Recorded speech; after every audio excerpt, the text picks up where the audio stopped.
Welcome to the Tribe of Testimonies.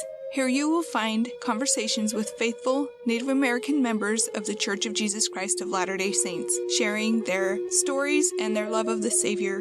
My name's Andrea Hales. I'm Navajo, and I'm glad that you've decided to come and join us today.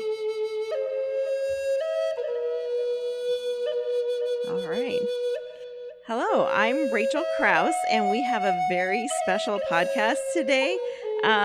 So some of you might recognize me. I did an interview on Tribe of Testimonies a while back. I think it was episode 43. I don't know the number. I don't know. Anyway, if you're interested, you can go back and look. But so our special podcast tonight is that I am going to do the interview, and Andrea Hales, the creator of Tribe of Testimonies, is going to be the interviewee today. Yeah.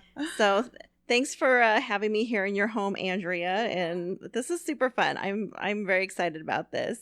So we're going to start off. Andrea has a great template of how she does this, and she gets to see what it's like to be on the other side of it today. So, Andrea, will you please introduce yourself in your tribal way? And it's okay if you don't speak your language, because not everyone does, and some languages are dead.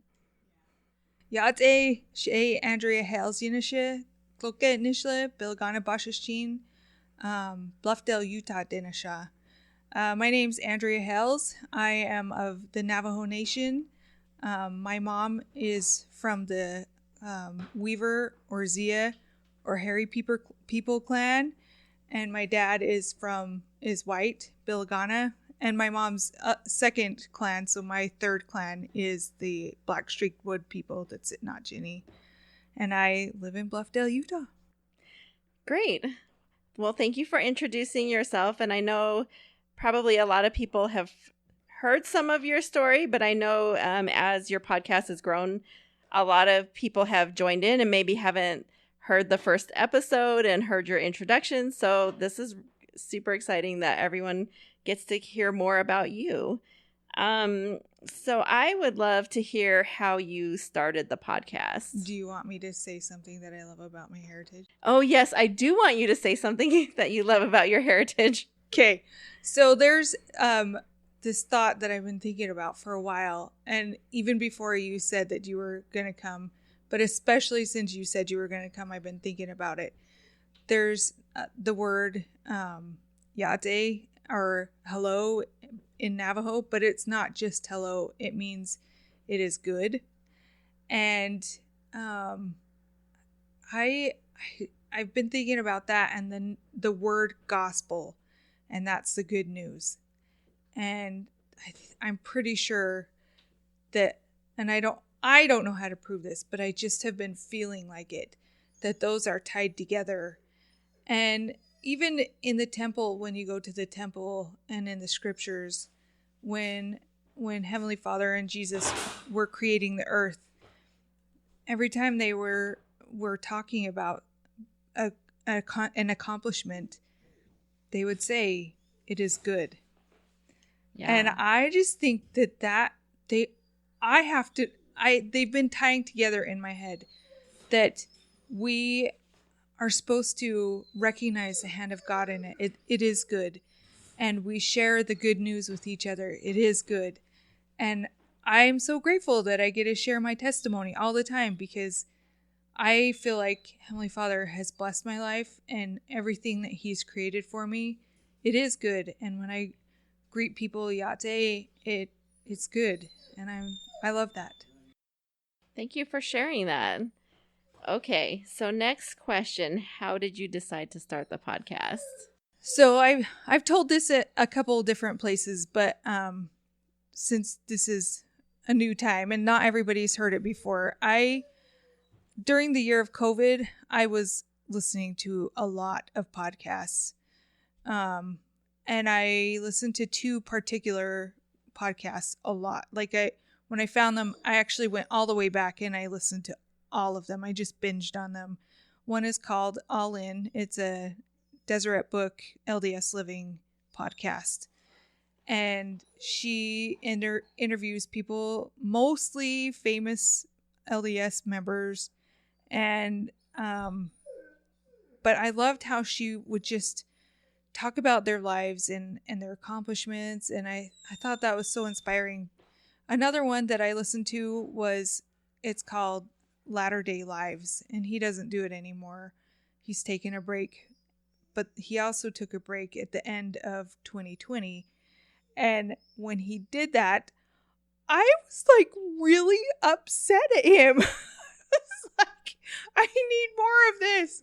And his was the same kind of thing, like as the All In podcast. He just would interview mostly famous Latter-day Saints, and I just loved those stories. I loved tying that, and he always would start it with, tell me about your youth, tell me about your bringing up, like, were you a convert, were you raised in the church? And I just loved that. And so those two podcasts really influenced this podcast. And there was also a third thing that really influenced this. There's one a TV show on BYU TV called The Story Trek. I love that one. Yeah, this guy would just, I don't know how he picked places on this. In the show, he would just like pick it on a map somewhere.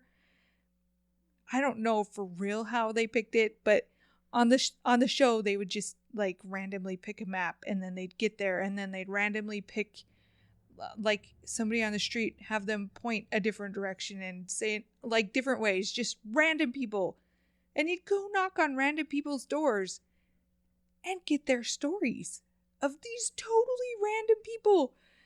And I thought I loved that because he showed that everybody has a story.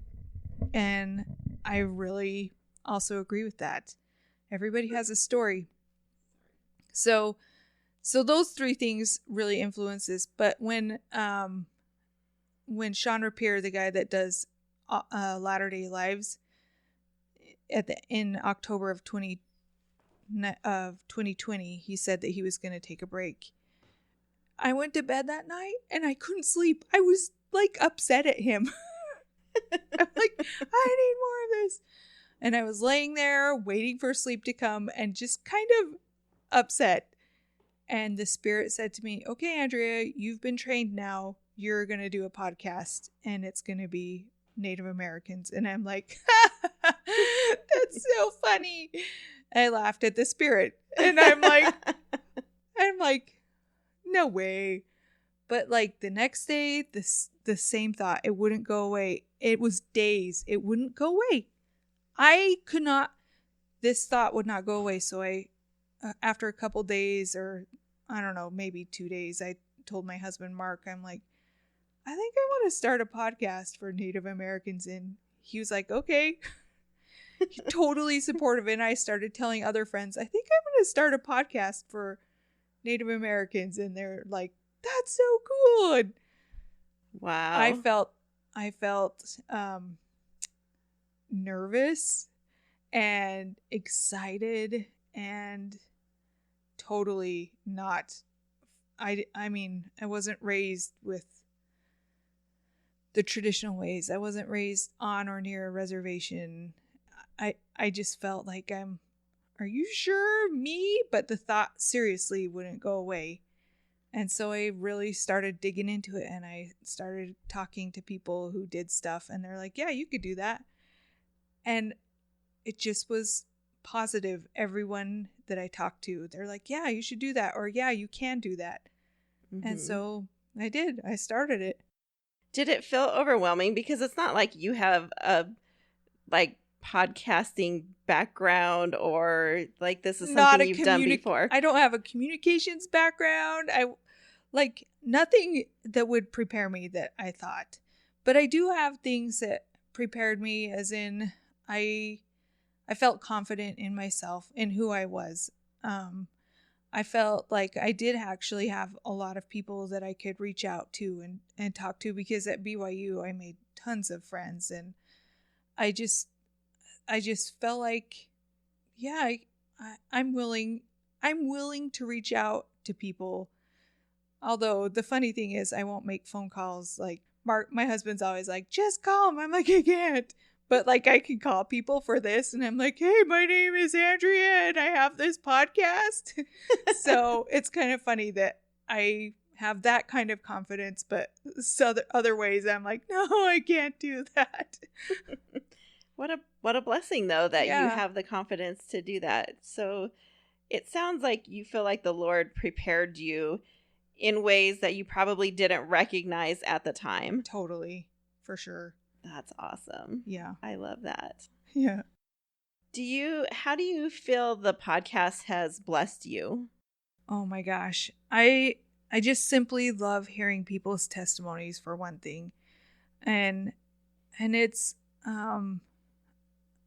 I feel like when people email me and they're like, "Hey, this really was meaningful to me," or "I don't feel alone," I feel like that is a blessing to me. I feel like the people that come to my house, so approximately a third of my guests actually come to my house to be interviewed. I feel like having them in my house has blessed my family and myself. I feel like I have expanded a family.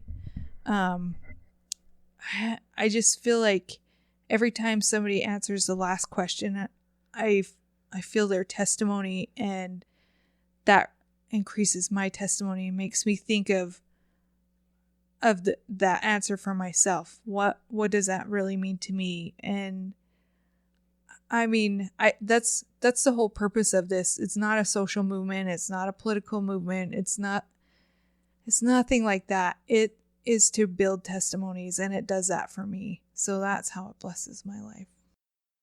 I love that. And I've seen how you've grown your family and friends, because Andrea and I didn't know each other before the podcast.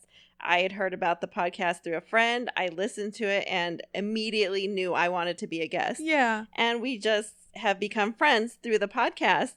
And it's been amazing. And one of the things I've noticed is that I feel like the podcast has helped us, Native Americans especially, but really any members of the church who want to feel the Spirit. It's connected us. Yeah.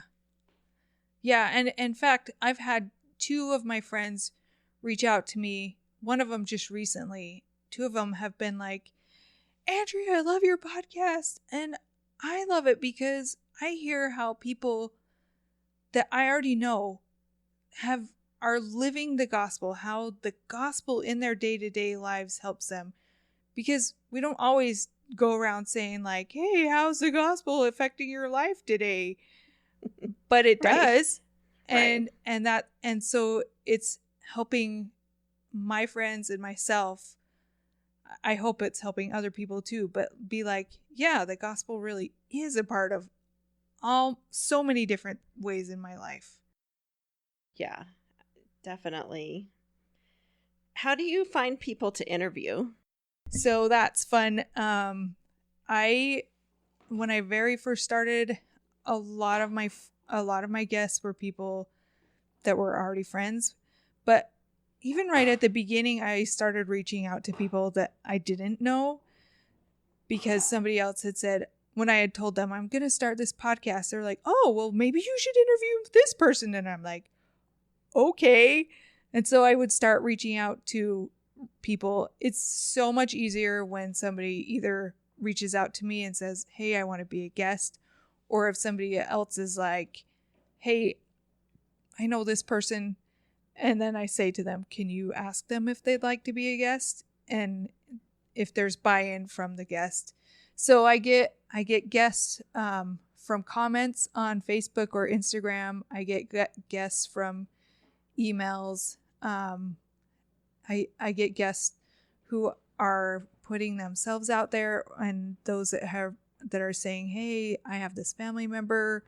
So that's where I'm getting my guests. And at this point, I have 66 tribes represented. Wow. Yeah. And that is so cool to me. That is awesome. But that means there's still a lot more. So many tribes.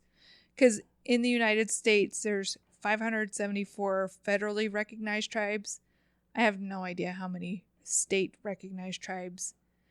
And there are some tribes that are a combination of a couple tribes that the federal government smushed together into one reservation. So the number 574 is a tricky number, and I've also learned through the podcast that in Alaska an individual village can be considered a tribe. So even that is different. So I just I let people tell me what tribe they're from. So yeah. Very cool. That's how I find people, and like I always say at the end of every episode, if you are willing to be a guest, reach out to me, or if you know somebody who would be a good guest, first of all, ask them if they'd be willing to be a guest, and then I'm willing to reach out to them. But yeah, so that's how. That is great. So, is there a question that you wish people asked you about anything, or anything about you or the podcast or your testimony, anything really? I think it kind of goes back to what we just talked about a minute ago. I wish people would ask me how the gospel affects my day-to-day life, because I think that's a powerful question to evaluate yourself, and I evaluate myself on that too. How is what I'm living right now affecting myself and my children and the people that I associate with? I think that is an important question to ask. So yeah, I think you're right. That is a really good one for anyone to ask themselves. That's a great question. What can people who listen to the podcast, what can we do to help? Okay, so I've been thinking about this. When I first started this podcast, I kind of wanted to do it all totally solo. And in some ways, I still do most of it solo. But Rachel, who is sitting here asking me these questions, I don't know how many of you have noticed, but a couple months ago, she reached out to me and said, "Hey, I want to help with the podcast." And I'm like, "I don't know how." And Rachel's like, "Well, what if I do like a social media post every week?" And I'm like, "Okay." Like, I didn't even know what that would look like. And so Rachel makes these beautiful quotes every week for Instagram and Facebook of something that stood out to her in each of the interviews. And I love them. And one of my friends even was like, "Tell Rachel that I look for those every week." That has helped me. So there's been a couple people reach out to me, and when they've reached out, I'm like, "I don't know how to have you help me." But I've thought about it, and Rachel and I have talked about it. And I'm ready to start having a website. If anybody out there knows how to do websites, I don't. I am a Luddite when it comes to that. I can click through a website, sure, but creating something useful and beautiful, I have no idea how to make a website. So if somebody out there wants to do that, I'm not going to pay you. I'm sorry, I have no money. I don't have any money for that in the budget. So I would love somebody wants to do a website, or if somebody wants to go back and actually transcribe all them. Yes, that would be amazing. It would be super cool to have them transcribed, and it would be super cool to have them on a website transcribed. If somebody knows how to make interactive maps, it would be so cool to have interactive maps on a website, like maps of where the tribes are represented from, and maps of how many different states, because one of the goals of this is as intertribal as possible. So a map showing how intertribal we're doing, and intergenerational. So some cool graphs on there, and interstate, so different locations, because a tribe location and a person's location can be totally different. It would be super cool if we had different maps showing these things. And I don't know how to do it. Well, that's okay. We all have different gifts and talents, right? Yeah. So that's the way it works. A year ago, a couple of my friends and I, we were talking about trying to maybe do a video every month, like a devotional video. And we tried it in November and December last year of 2021. And it was okay. It just wasn't what I needed to do for me. Mm-hmm. But I'm willing to consider that as under the Tribe of Testimonies umbrella if somebody else wants to try that. It just wasn't working for me. So I'm willing to talk to somebody about that if somebody wants to do that. But I don't want to. I already do this every week, and having a video every month, it seemed a little bit daunting to me. So there's that idea if somebody wants to pick that up and like really run with that and make Tribe of Testimonies YouTube videos too. That would be amazing. That would be kind of cool. Oh, but yeah. It's just not in my wheelhouse. But I mean, we could do that under the Tribe of Testimonies name. So there's those ideas. I do pay for my podcast every month to publish it so that it goes out to all the podcast apps. I don't ask for donations, but I won't say no to a donation. But I really didn't want to make this podcast like something that you'd listen to and feel guilty that I'm always asking for money. So this is my gift to all of you, but I also am willing to accept gifts. But yeah, it's really my gift to Heavenly Father and Jesus Christ and to all of you. It's my gift to you. Oh yeah, one more thing that I really think I would help is if people would just share these on social media every week. Share. I almost every week I've had a picture of the guest, and I do a little tiny blurb. Share that on social media, or like I said, Rachel does her little thoughts every week. Share that on social media and tag Tribe of Testimonies. I was recently told that I can't post on the Native American First Nations members of the church on Facebook because I was promoting myself. And I was like, oh, okay. But I don't know if somebody else published or like shared it on that, if they would be like, oh, okay, well, let's do that. So share it even on that. Like if you know somewhere to share on social media, share it on social media. Yes, I love that. And and that's a zero cost to you. Right. And it's a great way to share your testimony in a way that's maybe doesn't seem as scary as, getting up on the pulpit or whatever. Somebody else is sharing the testimony. You just share their testimony. Right. Yeah. Exactly. Yeah.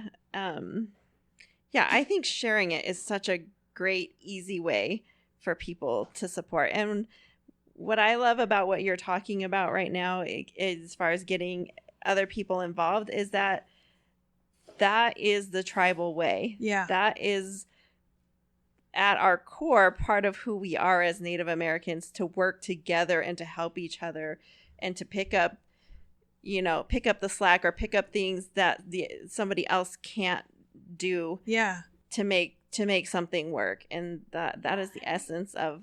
And we all have different gifts of the Spirit. And this is, what is one of your gifts of the Spirit? How can you share your heritage and who cares if you're Native American or not? You can share this. Share it. If it's uplifting you, I'm trying to share testimony. And that doesn't stop with somebody's blood. Absolutely. And that's something Andrea and I had talked about the other day, just how the podcast is interviews with faithful members of the Church of Jesus Christ of Latter-day Saints who are Native American. But the struggles we go through are universal, whether we're Native American or, whatever ethnicity you may be. That part of what is shared applies to everyone. Yeah, totally. Tell us something about you personally. I really love this country that we live in. I know there are a lot of people that don't agree with that, even that statement. But I love this country. I am so thankful for the Constitution that we have. I am thankful for the right to vote. I am thankful that I get to know local civic leaders, and I even know state leaders, and I think it's so cool, the system that we have here, and I'm so grateful for the Native American tribes that helped fashion what we have. But I also totally believe that it was inspired of God, and I am so glad that I'm an American, and I just feel like the scriptures talk about this country and have given us so much advice for this country. I just love this country and I'm grateful for it. I know that there are problems, but it's an amazing place to be. And that's something that I love about myself, that I'm an American citizen. Yeah, that is so great. And I love that you share that, because the climate around us seems to be it seems to be very anti-patriotic at times. So it's really good to hear somebody say that they love this country. Yeah. Andrea, tell us about your family. So the family I grew up in, my mom is Navajo, my dad is white, and I grew up like in the same teeny tiny town as my dad grew up in. So I grew up next to my grandma and grandpa on my dad's side. In fact, there was a part of our life where we shared the same driveway, like it went through our properties together. And then they moved all the way across town, like a mile and a quarter away. So, and I grew up with 3 brothers, and then I have a much younger sister. So I grew up with, it went brother, me, brother, and we were all born within 4 years and 2 days of each other. Oh, wow. So we're tight. And then my sister is 15 years younger than me. Oh. So that's the family that I grew up in. And my cousins were my sisters because I didn't have sisters until I went to college, basically. So, gotcha. And then I have, my husband is Mark, and he and I met at, it's December right now, and we met in person in December of 2007. And how did you meet? We met online, actually. There was this thing, this Facebook kind of a thing. It was called LDS Link Up. And it wasn't just a dating site. It was like a Facebook thing. And we had mutual friends, so he kept seeing my profile on theirs. And so he finally reached out to me. And when he reached out to me, he's like, he emailed me and was like, hey, I had in my favorite book section at that time, The Greatest Christmas Pageant Ever. And he emailed me and he's like, hey, I really like that Greatest Christmas Pageant movie too. And I'm like, I think I said something so rude I'm like, I had that in my books. Like, I think I even might have said something like, that was dumb. I had that in my favorite books. Like, I called him like dumb or something. And then I was like, Andrea, that wasn't very nice. He actually was trying to say something, and something nicer than just, hey, I like your picture or something like that. I'm like, he was actually trying to read. So I almost immediately replied and sent him an apology. I'm sorry, that wasn't very nice of me. So then we started emailing back and forth, and we actually for the first time, saw each other at a Christmas or at a New Year's Eve party. We didn't even talk to each other. We just looked at each other across the room, and he sang karaoke, and it was so bad. And I'm like, I don't need to hang around for this. But I had invited him to go, or I left with my cousin, and he's like, hey, where'd you go? Text me, and I'm like, we left. And he's like, oh, and I'm like, well, my cousin and I are going to this movie tomorrow. Do you want to come? He's like, let me know what time and where. And I'm like, okay. And then I forgot on New Year's Day. Oh my gosh. I totally forgot. And he calls me. He's like, hey, you were going to tell me. And I'm like, I forgot. And so it was New Year's Day. The theater was packed. And so the only seat that we could save was the one next to my cousin and not next to me. But I was not worried about him, like, as any kind of romantic interest. And so he sat by my cousin, and he still holds that against me to this day. Also, the fact that he called and I was like, oh yeah, the movie's gonna start in like 10 minutes. And he's like, what? Because I had forgotten. It's totally my fault. It was really totally my fault. But then I invited him to my birthday, because my birthday is in January, to this birthday party that I was doing for myself. And we went to motocross at not the Delta Center. It's a Delta Center, but it's now the Vivint Arena, but before it was the Energy Solutions. So it went Delta, Energy Solutions, now it's Vivint. And it was during Energy Solutions era. Anyway, so I invited him. I'm like, but you have to buy your own ticket. And he holds that against me too. But I made everybody buy their tickets. I mean, it seems reasonable to me. Yeah, but it was then, I had also had a dinner at my house, at my condo, and had family there and friends there. And he started talking to my mom and dad and was like totally nice to them and good to them. And he was like playing with my nephews. And I was like, oh, this is not bad. I give this guy 2 thumbs up. And so we started hanging out and doing things together. And yeah, he had taken me to lunch that day, and it was like the next week. He invited me to go to Idaho with him to go to an open house at Rexburg. And I was like, he said he was going to stay with some friends in Ammon, Idaho. And I was like, sure, I can go with you. If I don't like hanging out with you, I'll stay with my cousin up there in Ammon, Idaho too. So we just got along, like everything clicked. And so we got married in May that year. On the way home from Idaho, I think I was the one that was like, so when we get married. And oh wow. Yeah. I mean, I was 29. I just turned 29 and he was 32. So at that point we had each dated a lot of people, and we just knew it was the thing. It was finally the right guy. Well, yay. Yeah. And so now we have 4 kids, Zachary, Emma, Quentin, and Valine. And my Valine is named after my favorite high school teacher. And really? Yeah. You should tell us about your high school teacher. She was the 10th grade honors English teacher. Just gorgeous, brilliant woman.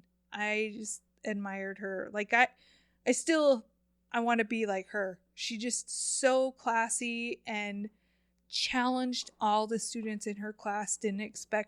Expected them to live up to her standards. She expected a lot from them, and I think she's just amazing. So, yeah. That's so cool. Are you still in contact with her? Yeah. Yep. I always wanted to have kids with a Z and a Q and an X and then a V maybe. Mark said no on the X. So we don't have an Xavier or a Xena. So and you're not going to add an extra kid in there? No, we're done. All right. Sometimes when you know, you know. Yeah, we're done. This is good. This is good. That's great. Yeah.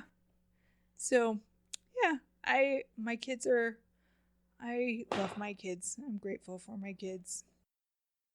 Good. Tell us about something hard that you have gone through. So I just told you that I have 4 kids. When Emma was born, so number 2, she came at 37 weeks and 1 day, which is, according to everything, full term, right? Right. So she came, and when she came, she couldn't breathe. Like, her APGAR score, her first one was like a 4, and her second one was like a 2. And 10 is like a perfect score. So when they come out and they're screaming and the color is the right color and they're moving, a 10 is a perfect, and a 0 is a stillborn, right? I think hers was like a 4 and a 2, or a 4 and then a 3. So they do one right when they first come, and then they do it one like 5 or 10 minutes later. She wasn't pinking up very good. She wasn't screaming. She was not well. And so they're like, we're going to take her to the NICU. And I didn't know that I should be like freaked out or anything, because they're like, they weren't freaked out. They were just like, we're going to take her back to the nursery right now and watch her. Okay. So later in the next room, they brought her to me to try to nurse her. And I noticed that she wasn't breathing very well, and she wouldn't latch on, and she sounded funny. And so I actually called the nurses, and I'm like, I think something is wrong. And they looked and they listened, and they're like, yeah, we're going to take her back to the nursery again. And I'm like, okay. At that point, I started being worried, and Mark went back and helped bathe her, and she wasn't having high oxygen. They started tracking her oxygen. She wasn't breathing very well, and she ended up spending her first 3 weeks of life in the NICU. And NICU babies, that is really hard. I don't know how many people know that. I didn't at that point. I had no idea. It is hard to have a baby in the NICU. And I had Zachary, my oldest one, and he was just little. There's 19 months between them. And I felt guilty all the time too. I ended up going home, and I'd come back a few times every day to be with her and tried to nurse her, and she couldn't nurse. She just had low muscle tone, and they couldn't wean her off of the oxygen. They're like, we don't know what's wrong with her. They're like, sometimes they started saying, sometimes there's babies born at like 37 weeks and they just don't thrive. And like, I didn't know what to do. Right. Yeah. Yeah. You've never had this happen before. Yeah. How would you know what to do? Yeah. So at the time, one of my very best friends happened to be a speech language pathologist at Primary Children's Hospital. And so she's like, I would describe things to her, and she's like, can I come see your baby? And I'm like, yeah. So I put her as a unlimited guest on my guest list. She could come whenever she wanted. And she would go see Emma at the hospital, and she's like, she has something blocking her airway and they won't check it. What? And so she would kind of hint to the nurses about that, and hint to a doctor whenever there would be one there. And she didn't work at that hospital, so she didn't have the rights to be like, hey, you guys need to check for this. So she's trying to play it really safe. And she finally got to the point where she's like, you need to get this baby out of this hospital and get her up to Primary Children's, because they're not checking for an airway problem. And so we did. We got her out of the hospital against medical orders, against medical advice. We got her home. We took her home with an oxygen tank and with a nasal feeding tube, so from her nose down to her belly. Mm-hmm. And when we were leaving, they were like giving us a bad time about it. They're like, I don't think you guys can do this.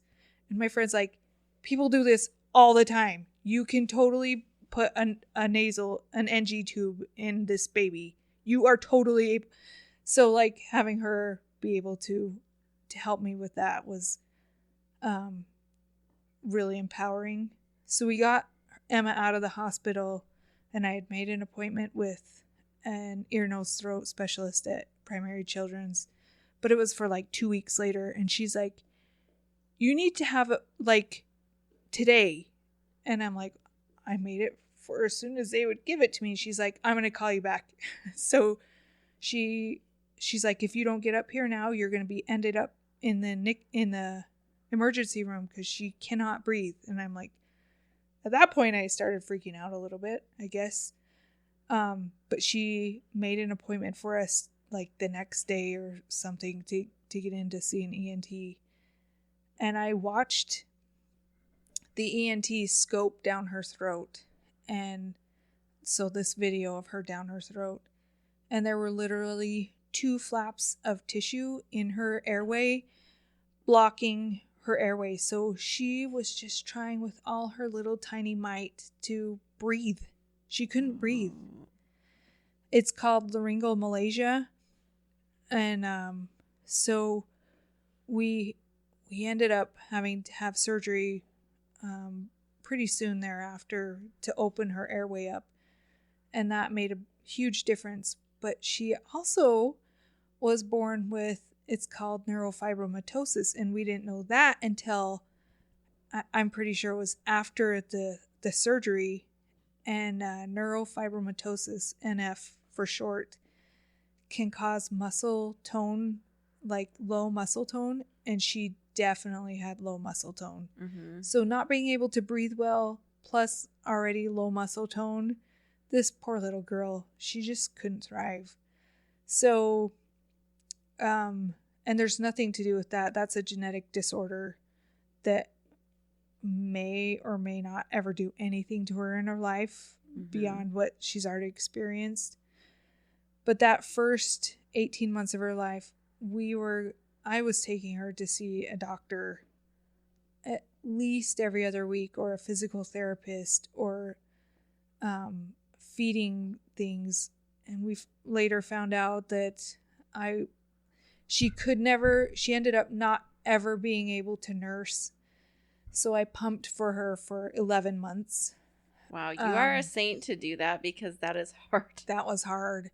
And everything that we put down her, it seemed like she threw up most of it. So she just couldn't keep food down. She couldn't nurse. So she just was this teeny tiny babe. And it was hard, man. It was hard. And there was one day I remember when she was in the NICU. So at the very beginning, when I'm driving back and forth to the NICU, it was hard, and I was feeling guilty about leaving Zach with friends to be watched all the time. And I was driving to the hospital one day, and these words came to my mind: look up. And I guess I had been not paying much attention to Heavenly Father at that point. And those words were to remind me that he needed to be involved in everything. But that didn't make things go away. It just made things bearable. It was still hard. There was one time in particular, Mark came home from work, and I literally broke down and was crying on the floor. It was hard. But I know angels were with us. I know that there were messages like that for me, that just as simple as that: look up, there were people, family and friends that were just taking care of us.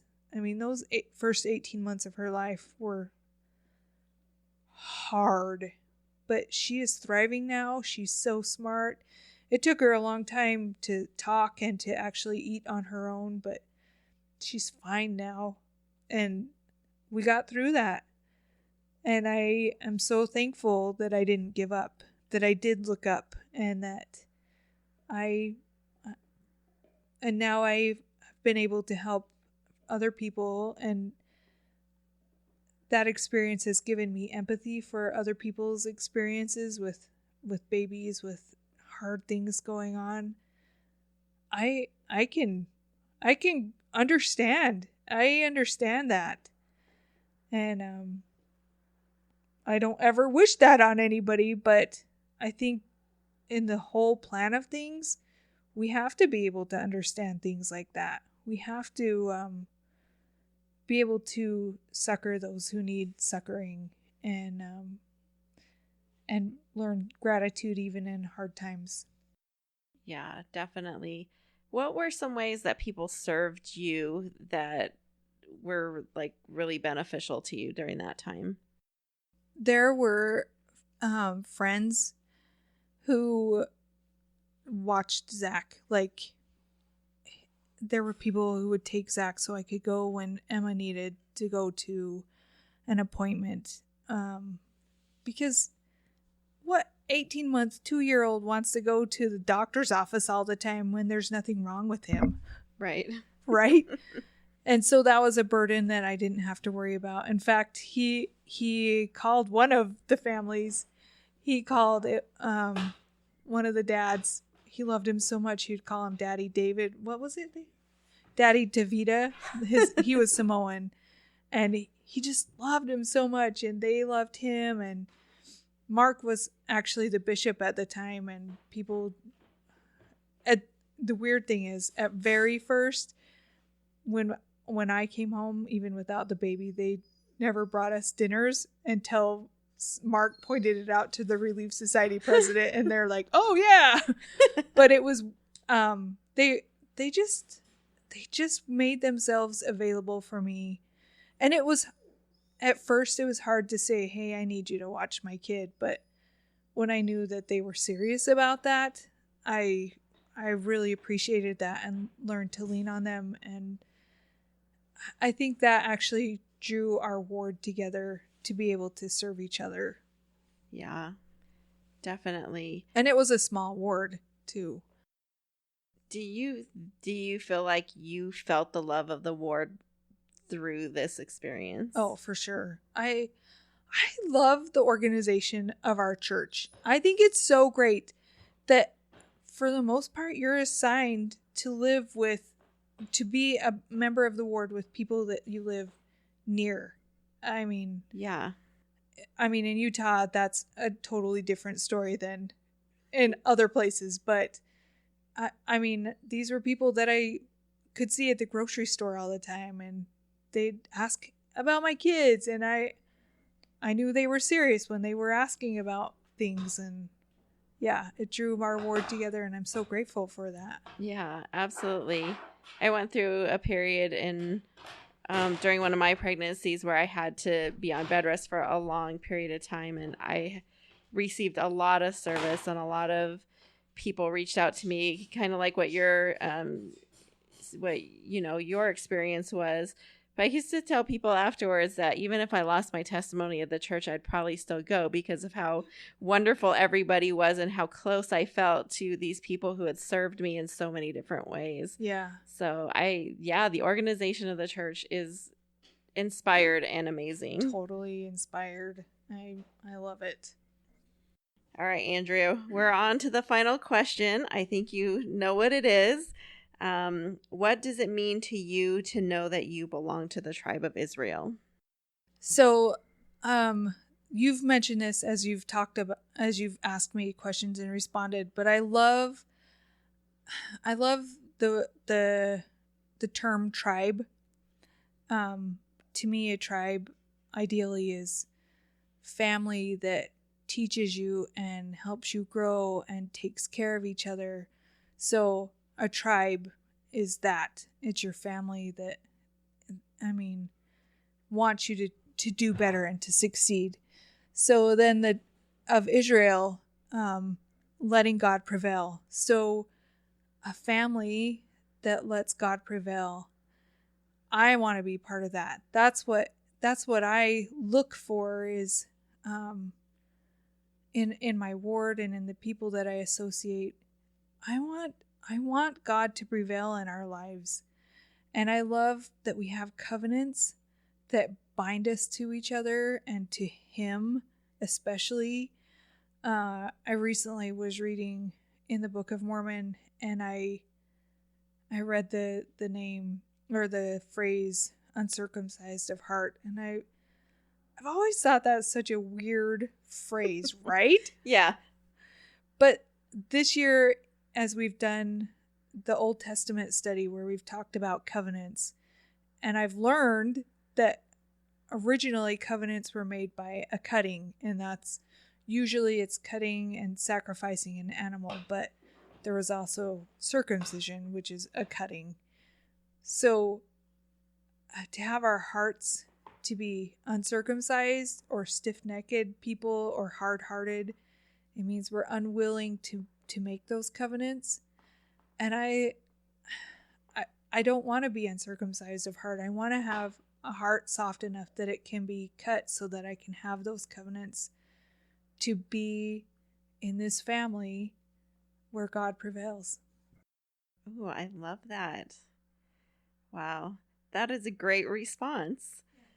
Well, thank you so much for letting me come here and interview you. This has been super fun. It has been so great. I just want to say on behalf of everybody who listens and is touched by your podcast, thank you so much for what you do, because I know that this is a labor of love for you. And I know it's something that you do not to make money. You don't earn anything off of this. It's something that you give, like you said, as a gift to the rest of us. And it is truly blessed people. And I think that your podcast is going to continue to bless people and have a reach that we probably can't even see yet. But your podcast is a force for good, and I love it. And thank you on behalf of everyone who has been touched by it. Tribe of Testimonies is not sponsored by the Church of Jesus Christ of Latter-day Saints. The music is a traditional hymn, Come Thou Fount of Every Blessing, arranged and performed by Kyle Forsyth. I would love to hear from you. I would love to hear how this podcast is affecting you. And I'm always looking for guests. If you or someone you know would be a great guest, you can reach me at tribeoftestimonies@gmail.com.